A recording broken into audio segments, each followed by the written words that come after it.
Hey everybody, Brock Boyd, CMI, and today I want to talk to hiring authorities about the Slate concept when it comes to the process of interviewing candidates. So the Slate concept, when I started in recruiting over 25 years ago, the Slate concept was really popular. Like, let's get a slate of candidates, whether that the number of those candidates was 3, 4, 5, it was probably something in that range.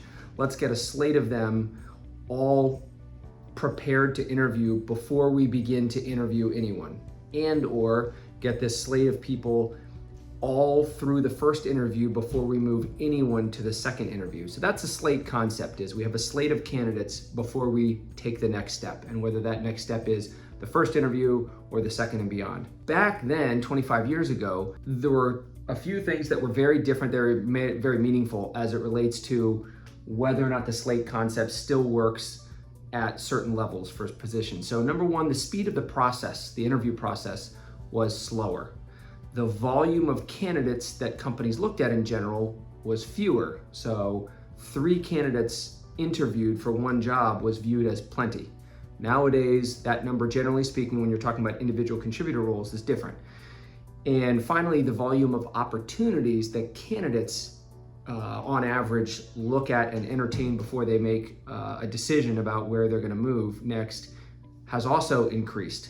And the ease with which the two parties can get connected has increased. So this just means there's a whole lot more opportunities, both for the company's opportunities in terms of candidates that they can consider for a position, and opportunities that candidates have access to that they can also consider as their next opportunity. And this means that they're more likely to be interviewing multiple places at the same time, and therefore more likely to be off the market sooner than they were 25 years ago. So the slate concept, while it can still work for non-individual contributors potentially, especially at VP levels and C levels, because those people, they tend to make job changes less frequently, and it's a much slower process for them in general. They're usually not in as much of a hurry, so the slate concept can still work. At the individual contributor level, it no longer works for all these reasons that we're talking about right now. And just to kind of illustrate the point a little bit, let's say you wanted to get 4 people in the mix before you interview anyone, a first step, or before you move anyone from the first step to the second step. Whichever it is, you're looking to get 4, so you've got now 3 candidates, and now you're about to get the 4th, and the first one got tired of waiting and dropped out.